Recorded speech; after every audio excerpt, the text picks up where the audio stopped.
Yes. All right, let me do this. All right, hello everybody and welcome. It is Wednesday, October the 1st. You are officially in Q4 of 2025.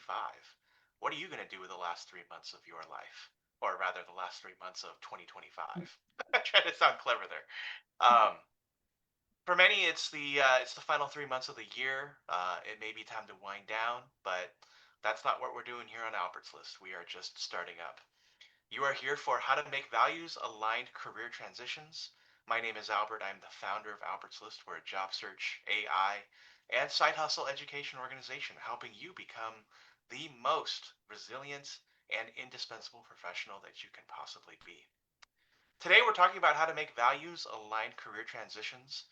And this is an important topic because as people go from one job to another, it's truly important for us to realize that even though the job market is tougher than ever, that it also makes sense to really pay attention to what it is that we're looking for in our next job. And so you want a job that aligns with your values, you want a job that makes sense, and you want a job that hopefully will take you on for the long term. And so somebody who really knows a lot about that is Dr. Nethra Samrawickrema. She's been here before with us to talk about making values aligned job search decisions, and we are so thrilled to have her back to talk about that and hopefully help many of you as you go through your career transition. Please use the webinar chat or the Q&A section to ask any questions or make any comments or insights. We're also recording this webinar, and so we're hopefully going to have it up for you in the next day or two so that you can come back and reflect on everything that you've learned. Nethra, it's so good to have you back. I'm going to go ahead and hand it over to you. Thank you so much, Albert, for inviting me. Thank you, everyone, for participating. It is so good to be back here. So I want to get started by just asking everyone to share in the chat where you're dialing from and also what role you are in right now. So that because I'd love to get a sense of yeah, what kind of work you're already doing, and then we'll talk about the transition. And feel free to ask any questions that you would like. And so let's get started. I am an anthropologist and a career transitions coach, and I want to start us off with a story from my own life because a career transition is a major life transition.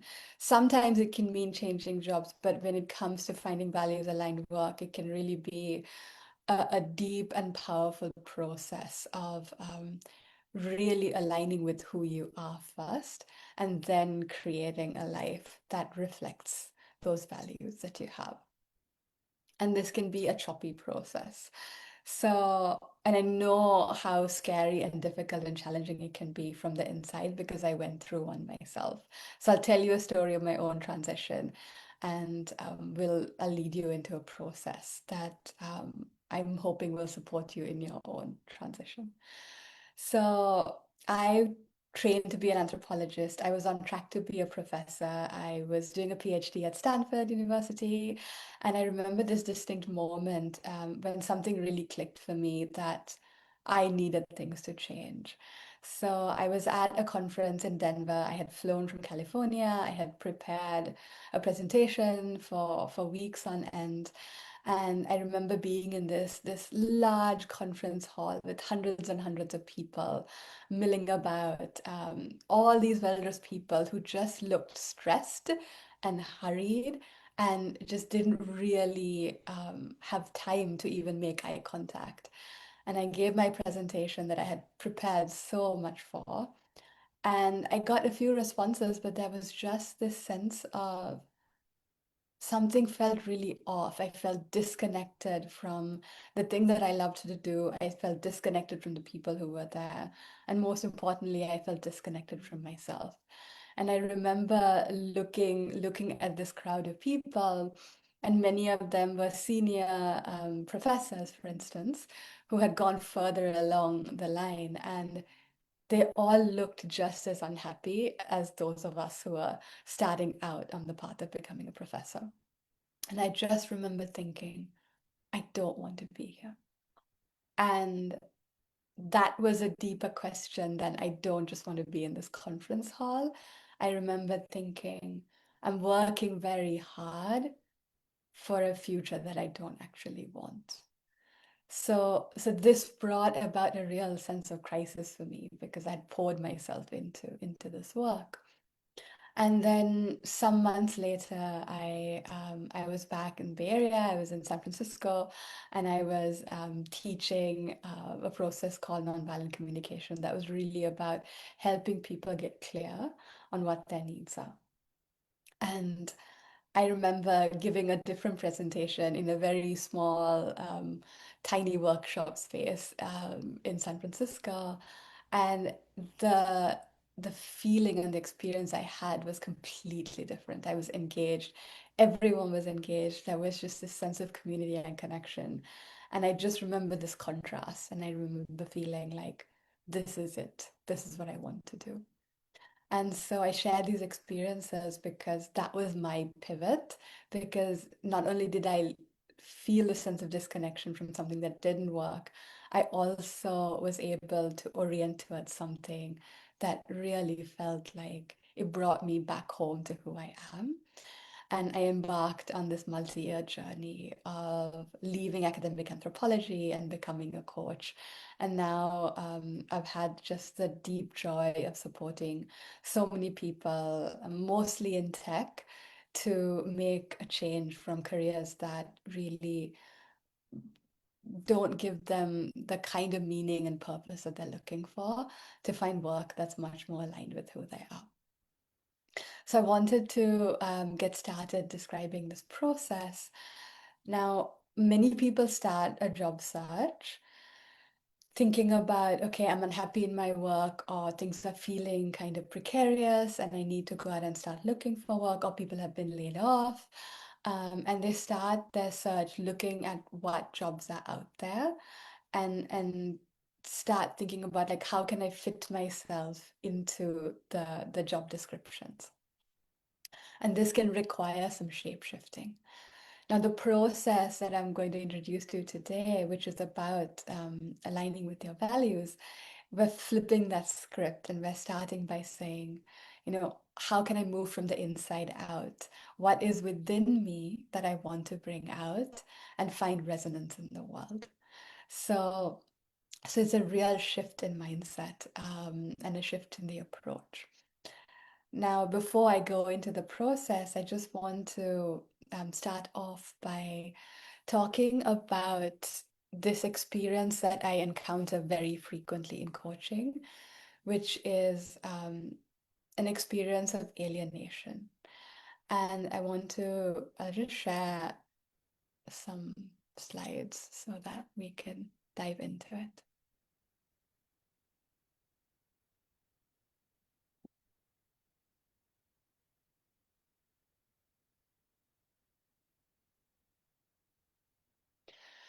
So, the concept I work with is called alienation, which can be a big word, but the sense of alienation is something I've heard so many of my clients describe. I have many people who come to me and say, I set out on this path of work. I went to school, I went to grad school, I went to college, and that it seemed like there was a pathway. And so I just did everything I was told to do. I gained the technical skills, I got promoted, I found a level of stability and even success. And yet I find myself in a place where I'm in this 9 to 5 job, and I feel really empty inside, and it doesn't really bring me alive, and it doesn't give me a sense of meaning and purpose. And mostly I feel lost because I don't really know who I am anymore. And this can be a profoundly unsettling experience for many, many people.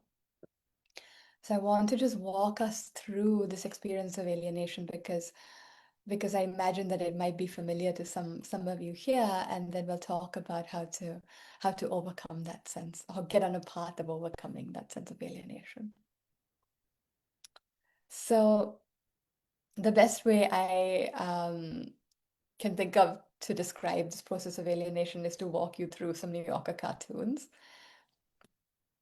that really capture the heart of this conundrum of work that disconnects us from who we are.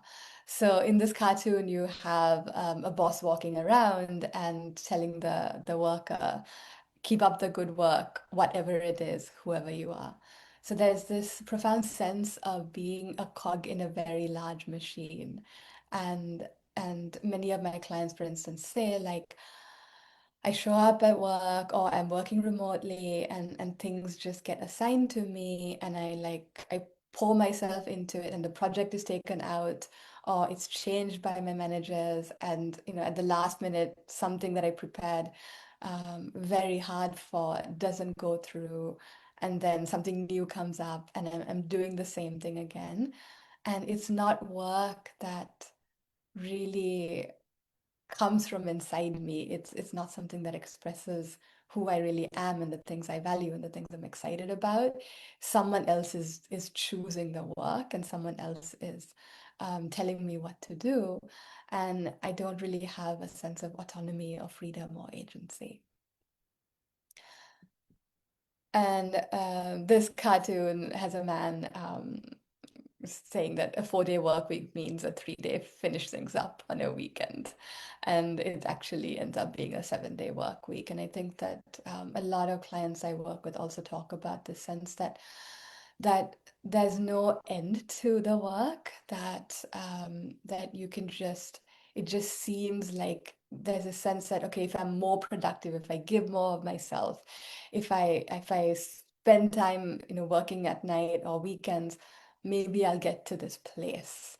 But that line of arrival keeps moving further out, and the fulfillment thought doesn't really come. So this can be incredibly frustrating as well.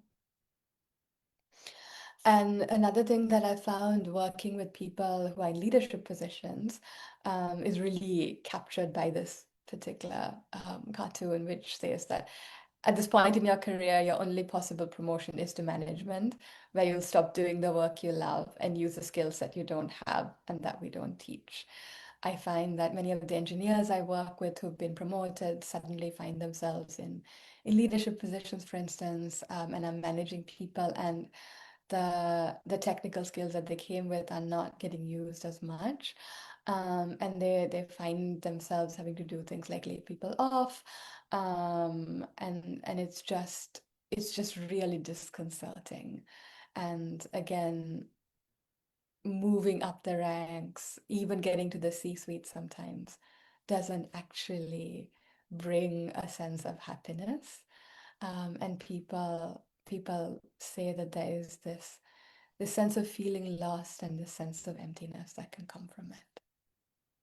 And so alienation is a feeling of being disconnected and estranged from yourself and your environment that you experience when you're doing work that's misaligned with your values. And it can leave you feeling like a stranger in your own life. It's almost like you're looking in a mirror and you don't recognize the person that you see. And so, how do we make this transition?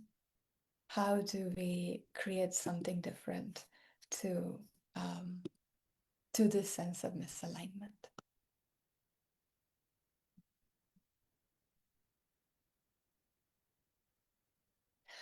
So I want to start with a key reframe that making a sustainable, enduring transition to values-aligned work requires a shift in mindset from changing jobs or roles to creating a life that is congruent with who you are. So I have many clients who have tried changing jobs and tried changing roles and find themselves in the same dynamics because something inside hasn't fundamentally transformed. So it's almost like going through a breakup and having, a series of relationships after that, and you're just like, wait, I'm in the same patterns that I was with the last person, Why is it that this is happening? And so this process of finding values aligned work is a much deeper process of self-inquiry that really is about giving yourself permission to ask, who am I? Or what brings me meaning? What brings me purpose? And how can I not just find a job, but design a life that puts meaning and purpose at the center of it. So I am going to just pause here and look at the chat to see if there are any questions or comments. Yes, Joshin says the cartoon is spot on. Yes, I'm so glad to hear that this is resonating. And so I'll just keep going and I can answer questions as time goes on, but for the moment, let's keep going. So I want to introduce a couple of things to remember as you start this transition. The first, the first part of the transition, I mean, it can feel quite scary because it can be like, I know something has to change, but I don't know how to do it, and I don't know what to move towards. I just know that I'm alienated and I'm feeling like a cog in a machine. And and there's a sense of like existential emptiness, but I don't know how to move out of it. And one of the things that I want to say is that, for instance, many of my clients have had this experience of being given a path that's mapped out for them, and like it's I know this also from being in a place like Stanford where the bar is very high and there's a lot of pressure. So you're used to being like, okay, how high should I jump? And then I'll figure out how to do it. But that is a process where the direction of where to go comes from the outside. And the more and more we get used to doing this, the less we become accustomed to actually asking ourselves, what do I want? So an sense of alienation is not just being cut off from your values, it's being cut off from your access to your own self. So, and it can feel risky and scary to give yourself permission to even ask, what is it that gives me meaning and purpose? Many people I work with come to a place where they're just like, I want to ask this question, but I'm really scared to do so because I haven't given myself permission. So it's really the first part of this is being gentle with yourself and bringing a lot of compassion and also a sense of curiosity, and creating the conditions where the thing that really is important to you can come from deep within you and that you can see it. Now, another part of this process is, I think many people, especially if you're used to sort of working in the corporate world and there's a fast timeline of turnover, there can be a sense of urgency of like, I have to figure this out quickly. But in my experience, making a career transition is like any major life transition. You know, it can be if somebody who's close to you passes away and you have to adjust to it, or you have a divorce, or you transition from college to working, these things take time, or you become a parent, right? The adjustment process is very involved, and so it doesn't happen overnight. And so giving yourself a wide time frame can be really helpful to lower the pressure and to really relax into the process of exploration. The other thing that comes up very frequently is that people find themselves feeling scared. It's like, okay, I have to balance financial stability and security and supporting myself and my family with looking for work that's meaningful. Like sometimes it can feel like an either or thing, like a binary decision. Like either I stay in this job and I have security, or I find meaning. And so, what I often tell people is that think about the timing of this transition. And so, if you are already employed and you have a stream of income coming, this is a really, really rich time to start that process because you're not operating out of a place of scarcity and urgency. If you are between jobs and there is financial pressure, then what I recommend is to do kind of parallel processes where you get a stream of income from using the skills you already have. And then, but you really make sure you allocate time to think about what is it that you value and what is it that you want to move towards. And the starting point can come from anywhere. So, for instance, I work with sort of loosely three groups of people. One group of people are the folks who have a sense that they are alienated. They don't know what it is they want, but they want to make a change. So they're at this place of like, I want to figure out, what brings me meaning, what gets me into a state of flow, what is it that I want to pivot to. The second group of people who I work with have what I call a forgotten dream.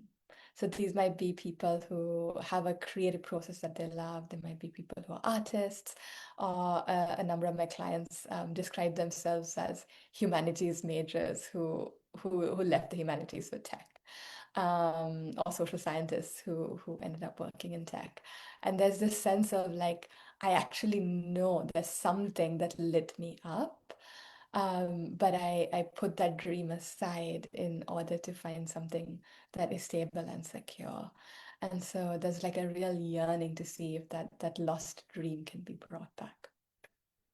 Another group of people that I work with actually enjoy a part of their work. They really enjoy the technical aspects of it, and but what they feel disconnected from is the kind of workplace culture and the power dynamics, and they feel really uh, they for instance, they want to collaborate. They describe themselves as empaths, and they find that the way that the system is structured really cuts them off from other people and cuts them off from a kind of collaborative mindset.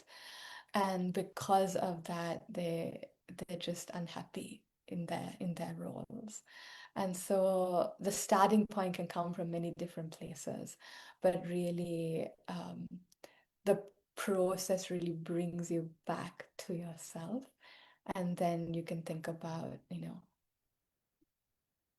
what does alignment feel like? And how can I bring that out and expand that in my life? Whether it means keeping the job I have and finding meaning. It's like, it can be that the job is like a rock that you build a garden around. Or it can be that you actually pivot to something completely different. So, so you can use this process regardless of where you're at right now. So I'm going to just look at the chat again to see if there are any questions. I'm going to pause this and read. Amit's question, is making money our only goal to have work, or is it fulfilling some emptiness? Both through my research in anthropology and with my work with many of my clients, I find that meaning is so important. There's someone I'm working with who went all the way to the C-suite and was just like, this can't be it. Like my life has to have something more than this. And so in my experience, work is not just a source of income, but the people who I know feel the most fulfilled in their lives are doing something that expresses something that matters to them or serves a larger purpose. And let's see. Yes, and so and this is something I'm gonna bring up, something that Marx said also. When I was doing my research on the anthropology of work, there was I read Marx's 1844 manuscripts, and there's a line that really spoke to me, and he said, this is how he described alienated work. He said, when a worker feels outside of himself at work and he used the word he because it's in the 19th century, and only when he came out of work could he find himself, right? So it's like you go to work and you feel lost, you can't find yourself. And the only way to find yourself is to leave the workplace. It's like that is what alienation is. And alienation is not just being cut off from the work, it's being cut off from your own self. And so I describe it as that it's like the door to yourself is shut. So normally when we think of a locked door, it's like it's locked to the outside, but this is like a door that's locked inside, and you're locked out of your own house. And so, and this process that I'm going to walk us through really is about like how do I get back in? How do I return to my own house? Um,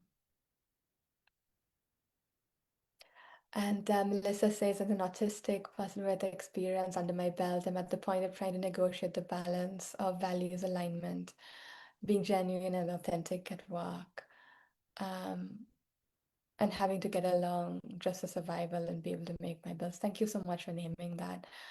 I just want to say that this is such a vulnerable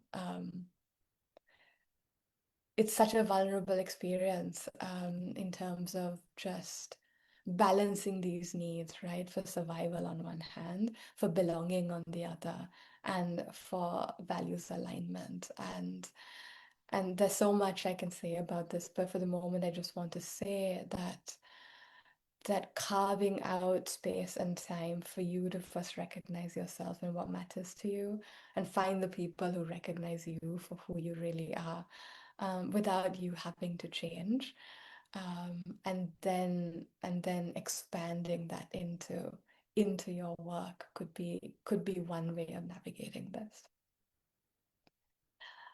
Karthik asks, how can I differentiate between skills I'm good at versus skills that actually energize me? Again, I love this question. I will guide us through a process. So I'll just hold on to that one and we can loop back to it. I'm about to guide us into a process that could help with this. Trevor says, figuring out quickly is a way of the economy and telling us hard to get or won't last long.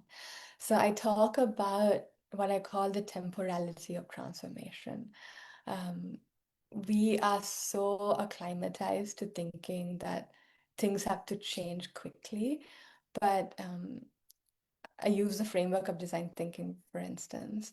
So if we design our way into the wrong problem, we can just put so much of our time and energy towards a quick fix that doesn't actually fix the problem.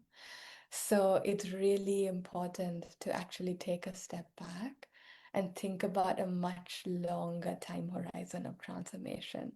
And it's not, it doesn't give us the same dopamine hits because it's not like, okay, I got to this goal and I got to the next goal and I got to the next goal. But what it if you do it that way, you can end up in a cul-de-sac or a dead end where you're replicating the problems that you're trying to leave. But if you actually give yourself permission to move at a slower pace and really deeply look inside, and get a lot of support, the change that you make um, can be completely transformative. And if we're trying to make a real change, we need different tools to the tools that created the problems that we're trying to solve.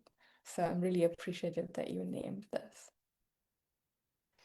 Um, so let's see. Yes, collaboration is so important.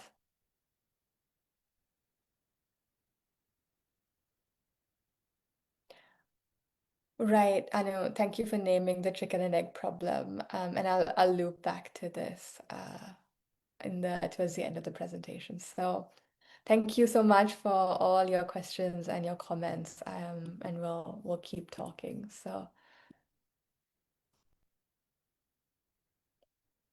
So this is a process that I use that I've really seen to be effective in making this deeper change that I'm talking about. And I call it navigating from the inside out. So I think about it as a kind of figure eight shape, right? So there's an internal piece of this, and then there's an external piece of it. So the internal dialogue is really about asking yourself, what matters to me? What excites me? what gives me a sense of authenticity? What gives me a sense that when I'm doing this work, this is who I am? So for me, it wasn't being in that big conference hall in Denver. It was being in this tiny, intimate workshop setting in this. It was at the Center SF. Some of you might know this if you're in the Bay Area. It was this really small tea house, and having a workshop that's very much like what I'm doing today. And that was when I felt like, oh my gosh, I'm back inside myself, and this is who I am, right? And it's really looking into what gives me that feeling. And so it's that inner exploration that's really, really powerful and beautiful. But that inner exploration needs to be combined with actions that we take out in the world. So when I work with my clients, what I do is in the session we go inside, and people journal. People really spend a lot of time building time in their days, whether it's 5 minutes, whether it's 15 minutes, whether it's an hour, to really connect with yourself. And then it's like as soon as you start to feel like, okay, this area of work could be exciting. This is a direction I would like to take. I encourage people to go out into the world and have conversations, try volunteering, try shadowing people, and really get a taste of whether the work that you feel drawn to is actually something you want to do, because it can, when the grass is always greener on the other side, right? So we can sit here and imagine, well, if I do this, then I might be happy. But until you actually have some experience, you don't quite, you don't quite have a deep sense of whether it's aligned. And experience also builds connections, and it opens up lines of work. And someone said in the chat, how do you get experience? I think volunteering is or shadowing people or just getting involved in collaborations can be really powerful. And so you do this process, you go out, you have conversations, you have experiences, and then you come back inside and you check in with yourself and you inquire, what is coming up inside me? Am I excited? Am I deflated? What is happening inside? And am I in a state of flow? And then you see what the response is. And based on what you find inside, then you go back outside again, right? So it's this very beautiful process of checking in and moving out, checking in and moving out. And out of that exploration, very often something emerges that is exciting, unexpected, surprising, and really, really right for each person.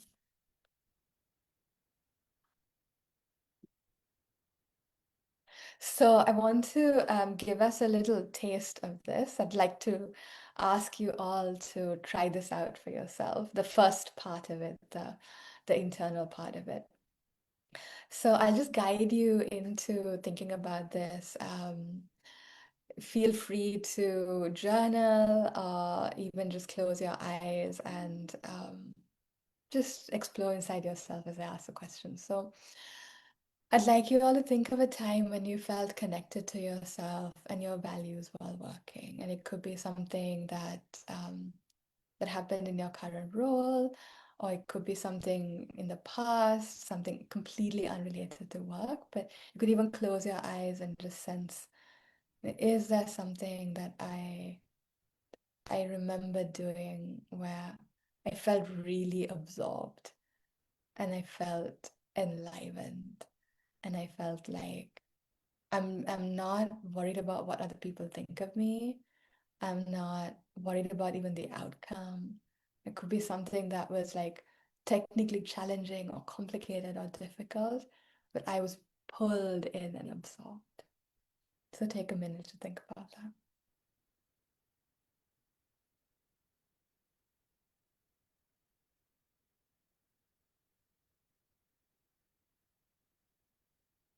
What was happening in this experience? What was it that you were doing? What what was it about what you were doing that gave you a sense of aliveness? Were you working by yourself? Were you working in a team?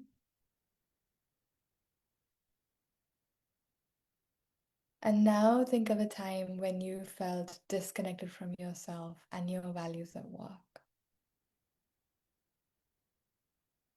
Again, it could be in your current role, it could be in a past role, but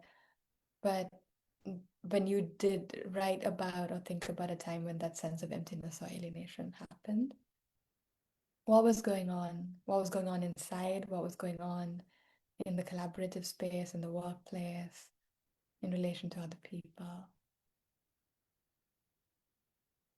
What gave you that feeling?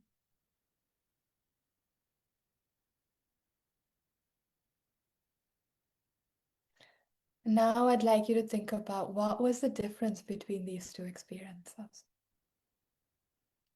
What was it that made the first experience enlivening and aligned? And what made the second experience misaligned? So now I would love to hear from all of you what that difference was.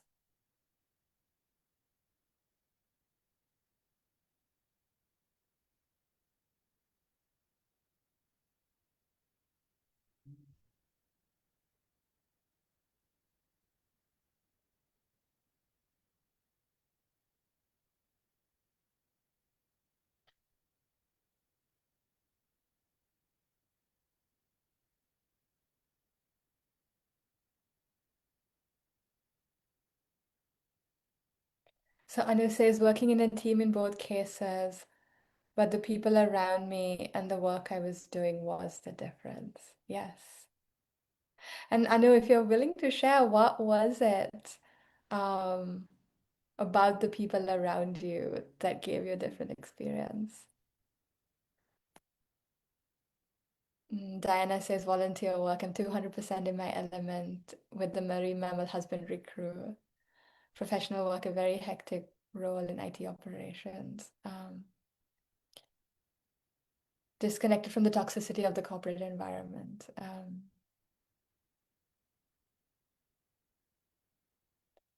Right. So this distinction is so powerful, right? So even if the work that feels aligned, even if it's stressful, even if it's hectic, when it's aligned, there's a palpable difference. Um, because we get into a state of absorption, we get into a state of real connection with ourselves. So it's really the experience of it is very, very different. So Melissa talked about advocacy,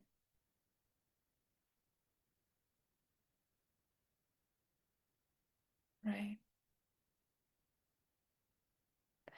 I want to just say something about what Melissa said. The industry was different and the appreciation of the efforts and human connection. Tech I was an obstacle slash a means to an end, where in healthcare, helping people to get help to resolve trauma is profoundly impactful and meaningful to improve their quality of life. And so I hear this a lot when I'm doing work that connects me to other people and that has an impact that I can visibly see. It makes all the difference. Trevor says, yeah, this sense of being told that it's always your fault, that you're not proactive, that it's not good enough. And I want to name the sense of inadequacy that can come when this message keeps coming to us. And it's very hard to keep motivated and also to have a sense of valuing ourselves when that's not reflected back to us in our workplaces. In workplaces, corporate environments can be incredibly harsh. And so it's really, you know, you can ask yourself, like, what is it that is a non-negotiable for me to have? Um, and and and even though it might feel like a stretch, I think it's really important to know that for yourself. Because it's not just that people are interviewing you or filtering you, you're also you have agency in this process. And you also get to um, honor your own boundaries and limits.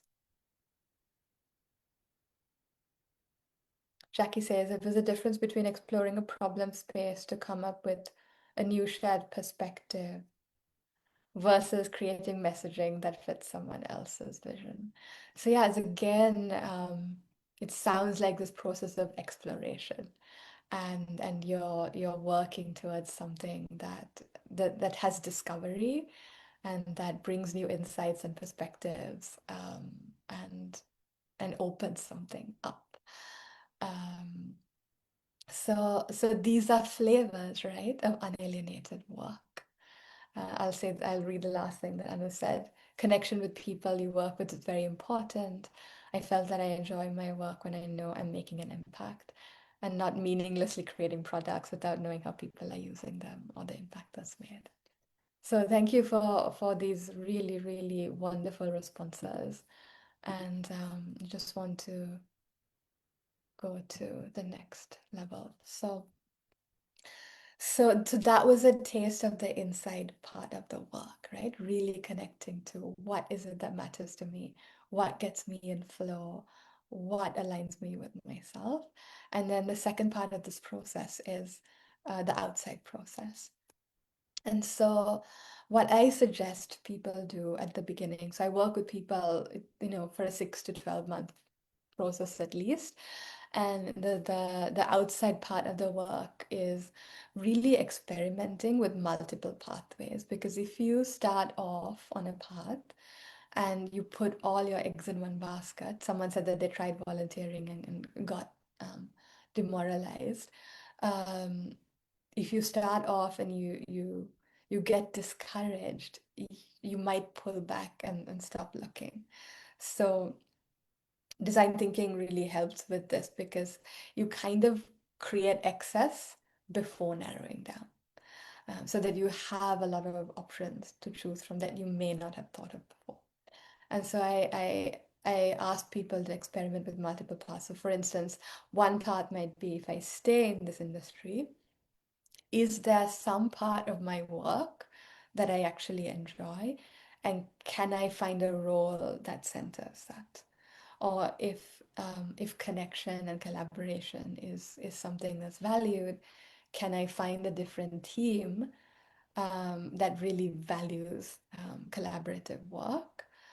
Or is there a different sector in within the same industry where I get to interface with users more and actually get a sense of how the product is being used, right? So it's like you're staying in the trajectory that you're on, but you're trying to find something that really expands what you love. The second part of the process is thinking about something like that forgotten dream. Is there something in your past that really lit you up, that you can start to think about pivoting towards? And and then the third part of the process is really about finding something completely different, a wild idea that you'd like to explore. So just very quickly, I'd like to ask you to do a little noodling where you just think of a line of work close to your current role, a line of work that would give you a deep sense of meaning, and a wild idea you haven't considered before. Just take a minute or two to jot it down.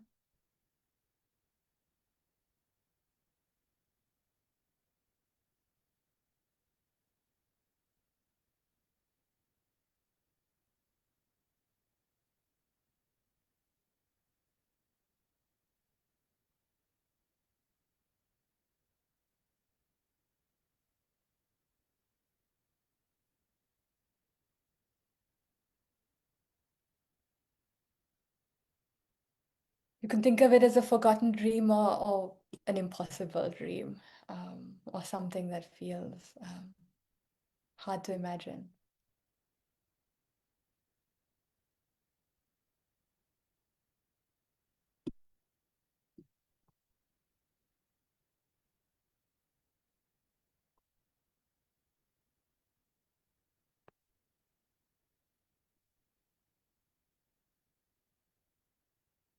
And then list three actions that you can take towards exploring one of them. This could be experiences that you could try out, volunteering or shadowing, or conversations that you can initiate with people who are already doing the work you do.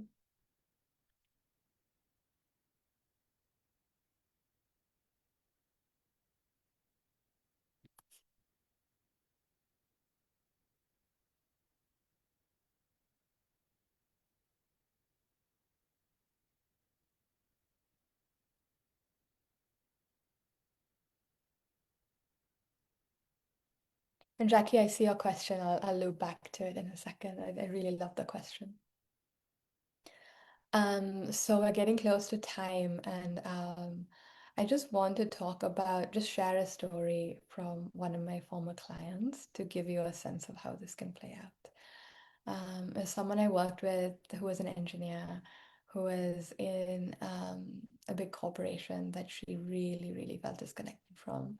And she loved her work as an engineer, but she really, really did not, she felt really miserable in the workplace culture that she was in. And I asked her, because the workplace culture was the problem, not the technical work. I was like, when do you feel like you belong? Who are the people you feel connected to? Who are the people you feel seen by? And she said, it's not the people in my company, it's really people who I do organizing work with. And so I said, okay, like really think about what it is about those people that brings you a sense of belonging.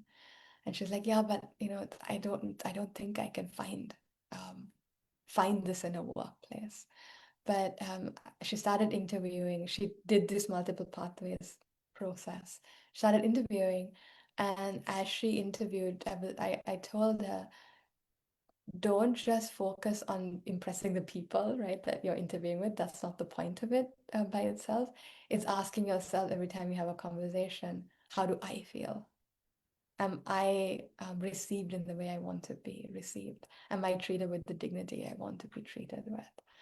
And she really kept doing this.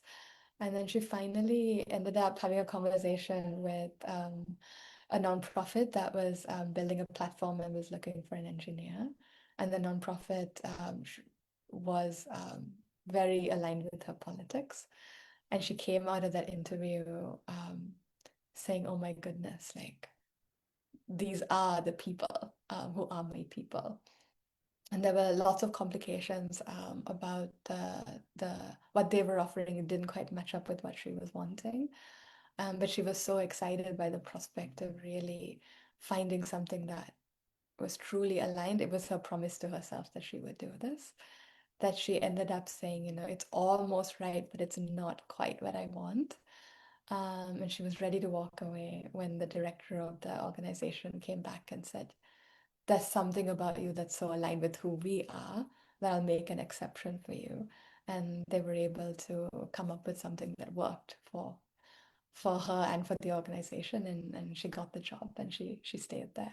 So that's the kind of possibility that can open up when you are really committed to giving yourself permission to live the life that you want to live. And so in the last few minutes, I just want to acknowledge things that people have also been saying. The road to meaningful work is rarely straight, right? There are so many twists and turns in the road that we need to navigate. And Jackie's question, and Melissa has also brought this up. I use design thinking. I find it to be a very powerful tool. But what anthropology brings and what nonviolent communication, which is the other process I bring, what anthropology brings is a deeper awareness of the larger structures that we're swimming in, and also the internal, how we internalize these social structures, and the longer histories that shape who we are, and including things like ideas about anthropology questions, ideas about productivity, about the time and pace of work. Anthropology looks at alienation, and so one of the things that I really find differentiates this process that I'm talking about from much of what is out there is if you don't focus on alienation, you're going to design your way into something that replicates the problems that created the alienation in the first place. And one of the ways that this shows up in our lives is that um, over time, as we work in these systems, we internalize the work ethic, the timing and pacing of how we function. We internalize the messages we get about what we're allowed to have. And so, one of the things that this is like really the thing that I work with my clients on is that once you go out into the world, even if you know what you want to do, you're going to encounter challenges. So obstacles come up, conversations, you start conversations, they don't lead anywhere. You'll do a bunch of reaching out to people and there's silence. You get really hopeful and excited, and some obstacle comes. And then what tends to happen is that we develop protective patterns through the course of our lives.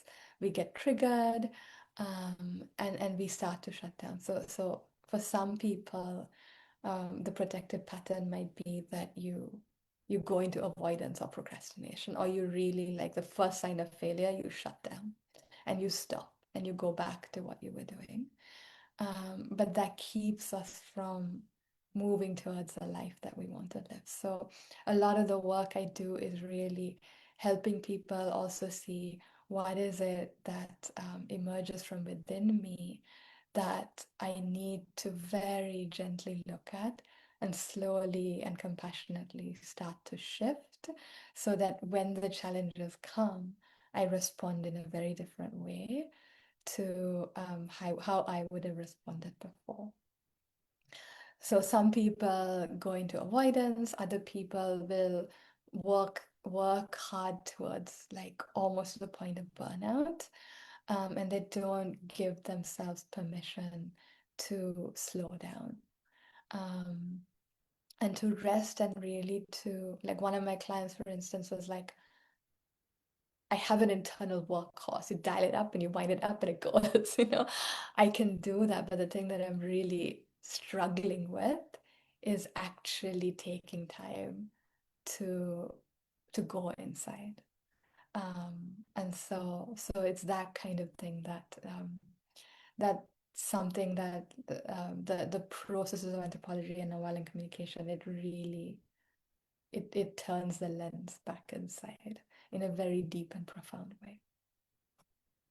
And through this, I describe it like a wave-like motion of going inside and outside, and the inner transformation shapes what is possible outside, and then you discover new things that also brings about an inner transformation. So this is just a flavor of what is possible as you embark on this process. And I just want to share a couple of resources. I'm happy to wait for with a little bit of time before we wrap up, but here's a QR code, and I'll send a follow-up email to all of you with these resources. So thank you very much, and I'm here for any questions that you'd like to ask.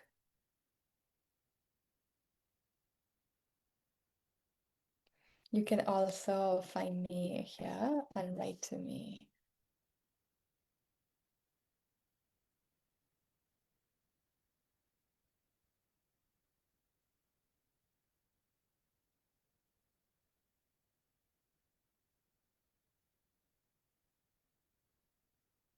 If anyone has any questions or comments.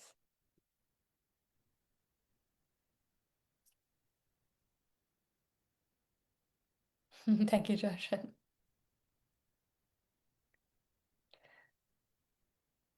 And feel free to reach out to me. You can connect with me through my website if you have any questions that emerge or things that are hard to figure out.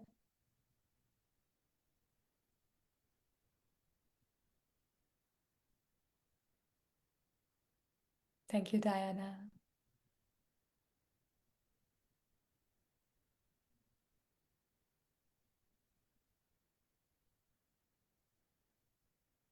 Thanks, Jackie, for comments.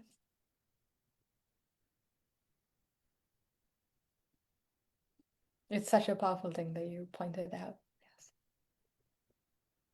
Yeah, loving the comments here. That's great. Oh, Joshin has one. Yes, if you do love your work and the environment is the issue, to what extent do you need to change your role, or is it enough to find a better environment? Yes, I think that if you love your work and the company culture, for instance, is the problem, then I would really focus on thinking about what's missing here in this environment, what's alienating about it, and then think about what kinds of environments you would thrive in. So that's what my client did, right? She like loved the engineering, but she didn't like the teams and the larger company culture, but she connected to who she feels a sense of belonging with. So that's something that you can really think about. What environment would I thrive in? And then you can embark on a process of seeing, the kind of Venn diagram between the work you love to do and connect, I would say, connect with people who are in those environments and start talking to them and sharing your excitement and enthusiasm for becoming a part of that.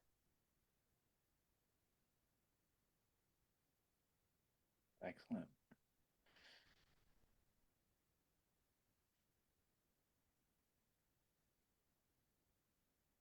Any other questions?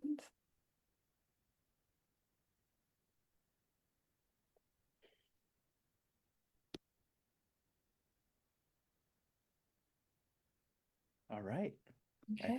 I think everybody really enjoyed what you had to say, and um, we can go ahead and end it here. Thank The you so much, recording will be, Albert. yeah, absolutely. The recording will be available. You can also visit Nethra at our website, and we'll include that in the follow-up. And we have many other events coming up here on Albert's list as well. We look forward to seeing you soon, and we wish you all the best with your job search and as you explore what is meaningful work for you. See you all soon, and bye. Bye, everyone. Thank you.